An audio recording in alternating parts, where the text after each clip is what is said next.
In 2016, a hacking competition was held on the Master System Development and Fan Forum smspower.org.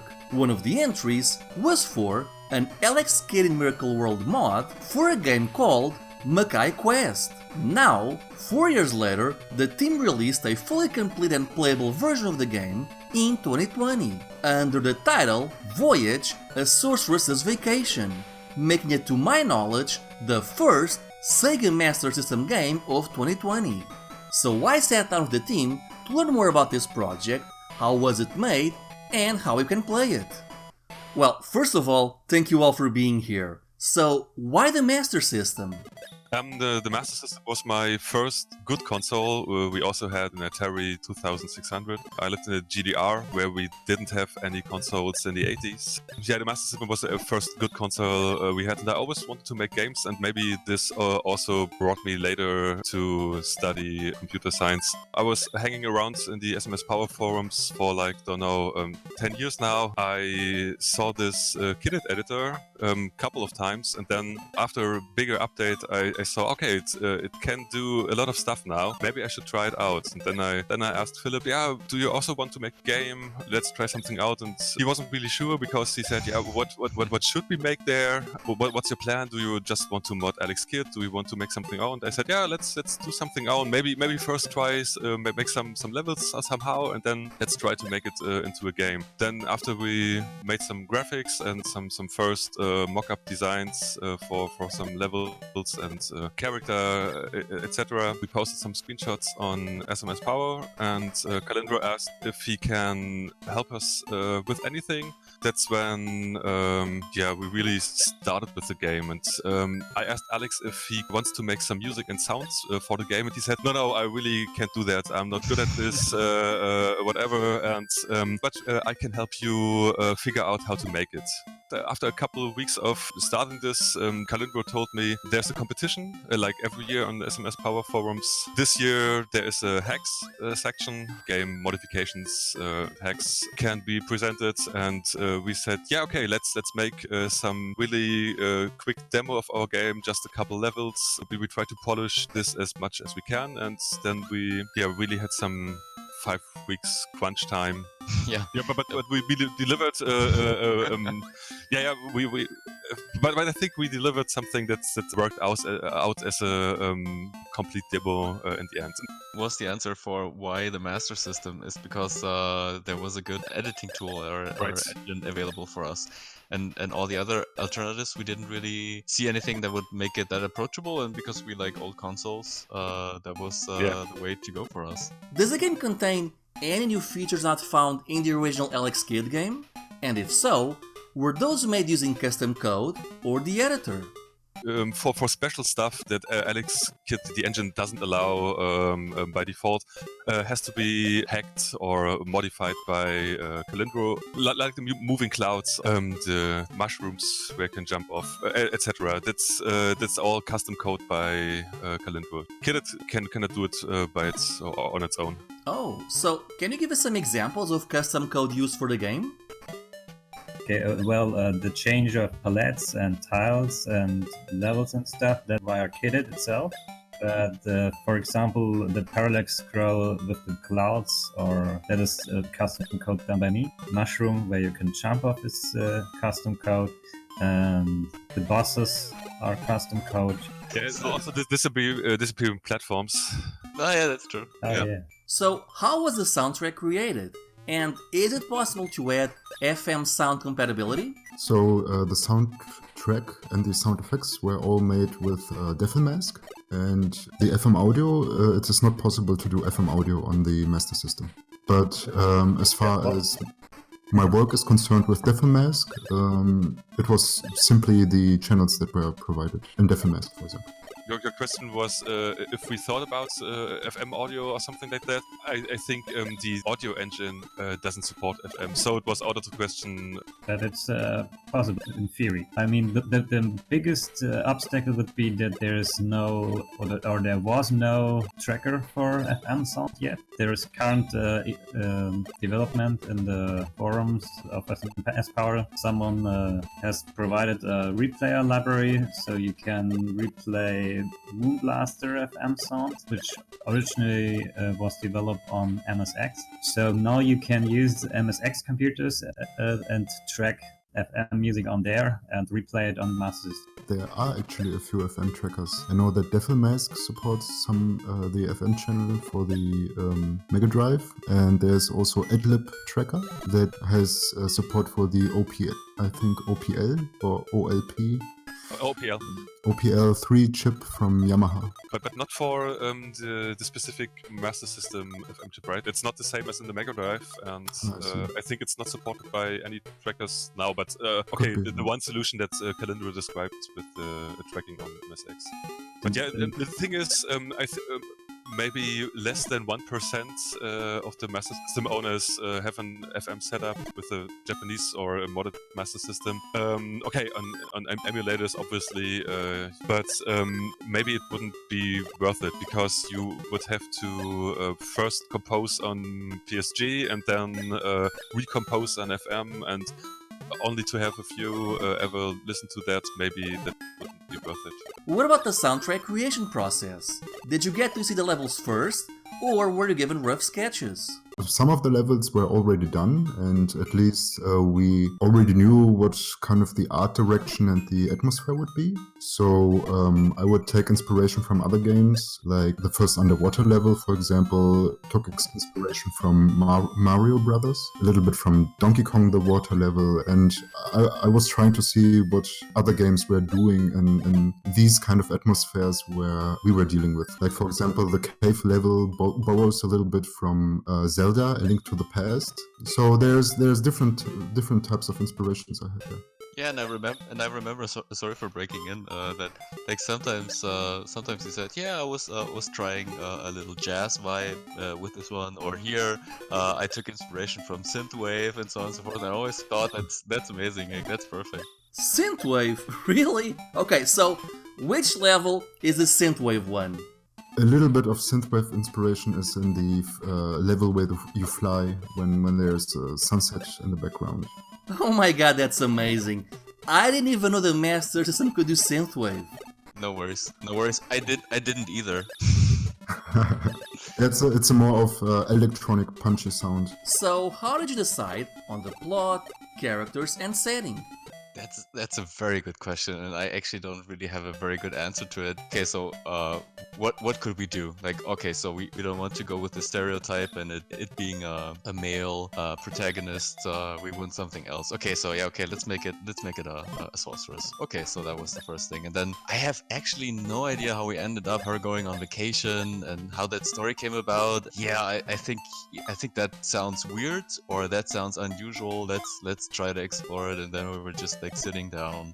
We had lots of levels ready already or finished. I mean, then we figured out actually, yeah, we should have a story to it, because like right now we're just cranking out levels because like we thought a cave level would be interesting, or a flying level would be interesting, or whatever, a forest and so on and so forth. We just thought, yeah, okay, those settings might be interesting, but we had no idea how to put them together into a story. And then we realized it's all over the place. Like, we have beach, we have forest, we have junkyard, and we have all that stuff. Like, it's really like, how do you fit it into one story? I have no idea. And then I think we just came up with, yeah, maybe it's just like one really huge island where she travels across. Like, why would she travel across a huge island? Okay, so maybe her cruise ship broke down and she needs to get to the other end of it, or something like that. I don't know. So I think that's how it came to be, and then we kind of almost retrofitted the story onto our game. But I think it turned out fine. We really had a lot of fun writing the dialogues, and then coming up with the people who deliver the dialogues, because like we didn't have them in the first game. It was just a platformer, and then we realized, okay, so like the way to introduce story would be through NPCs and them telling the story or kind of like asking questions or some bits of dialogue. And then we realized, okay, so in the beginning, yeah, you would probably find a fellow traveler, and then like at one point you would find travel agent or something, and then we just realized, okay, so what could they say, like standing on a junkyard, a travel agent, what could they say? And then we just came up with something. One thing I noticed is that the trees kind of remind me of the Sonic the Hedgehog palm trees. Was this intentional? Actually, that's I think like the fourth or fifth version of the trees. Philip really had no idea how to do them. Yeah. One of the first versions looked like Christmas trees, and I told him maybe we should do them like the Sonic trees. Yeah, more like palm trees. Now they are like a little bit more standard tree shape. I don't know why he came up with this in the end. I told him to copy the Sonic trees more or less, but he didn't do it. But now they are still a little similar. Yeah. I personally had so much trouble with the palm trees. Like it's so difficult. I don't know how, but I could not figure it out how to do good pixel art palm trees. All the different versions were super complicated, and I tried to get the leaves right and that it looks believable, but it always looked like crap because like the palette is also very limited, and my skills maybe not super good. So I thought, yeah, I'll just try to take a step back. Also, definitely looking at the Sonic palm trees and the inspiration there. I just thought, yeah, I have to reduce it somehow. I have to do a simpler version. Otherwise, it drives me crazy. So yeah, this is how they ended up somehow. So, how come rather than giving people a patched ROM, you're giving us a patch and then telling us how to install the patch itself onto the LXKids ROM? Is this a legal issue? I think it's a gray zone. The thing is, the SMS Power forums don't like it. Places like romhacking.net also don't like it. But archive.org, they archive everything, and there we uploaded everything completely patched. Because there you find everything, and it seems to be legal. So yeah, the more classic places don't like it. They're only allowed to share the patches. Actually, it's a matter of country. In some countries, it's allowed to have copies of your own cartridges. In others, it's not allowed. So in other countries, I think it's even disallowed to change code that is provided by developers. I've noticed the power-ups in Voyage are the same ones used in LXKid in Miracle World. So, are there any exclusive power-ups or exclusive vehicles in Voyage? When we started with the game, I had so many requests to Calindro that I didn't focus on items, because we focused nice graphics, music, good levels. Let's not focus on toys. When the demo was done, we just wanted to finish what we already started, and the items were already there. At least I never felt the need to add more items or more gadgets or whatever. Would have been nice to have some other items or vehicles or whatever, but I think they are not really needed. Actually, there is one changed. Instead of the Pitycopter, we have a cloud, and the cloud has some changes in the behavior. It doesn't fully behave like the Pitycopter. Also, the power bracelets from LXKids behaves differently here in Voyage, because in LXKids it would just go through everything on the screen, all the stones, and destroy them. In our game, it will only destroy the first object that it hits. It's only on the screen for I don't know how many frames, but it just covers maybe half of the screen and not the complete screen. I've also noticed that graphically, Voyage looks a lot better than LXKid. So, was this a conscious effort? Oh yeah, absolutely. That was our goal. Yeah, because like obviously we now have maybe more tools at our disposal. We have definitely more space to put bigger sprites in it or assets. Also the aesthetics the past 30 years developed. Now we could draw our inspiration from games like Fez and all the other indie games. These days it's more stylized than back then. Back then they tried to go for a little bit of realism, I felt. Which is a futile task with so few colors. But yeah, we just try to go the stylized way and make it look pretty, even though it might look less believable or real. Yeah, I gave Philip some constraints, like we have like 4 sub-palettes of 3 different colors. So 3 red tones, 3 blue tones, 3 whatever green tones or something like that, and 3 brown tones. And they change from level to level, and he tried to make something out of that. I don't know why I made those constraints, but I think in the end it worked out great, so that we only used sub-palettes in every level and changed it from level to level and built the graphics from there, or Philip built the graphics from there. Yeah, so it was always the challenge. Okay, so we said, okay, let's do this whatever cave level, and then I always asked Jan, okay, so what's the palette looking like? So what can I use? And he said, yeah, well, we have to use this one for this thing here, so that's blocked, and this other thing is blocked, so we have that, and that. Then I would go and ask, okay, so what about this yellow tone here? Can we get this yellow tone? And he said, yeah, okay, that's free, can do that. And then then we pieced it together, like try to get some shades of a color, so we can have a little bit of shading in it, and so yeah, like it was always the challenge. Okay, so give me the palette, like what's it look like, and then okay, what can we do with it? Okay, let's go. Our main character is red because we built the character from the LXKids palettes, and it was already had 3 red tones, red and brownish tones in it, and we built it from there.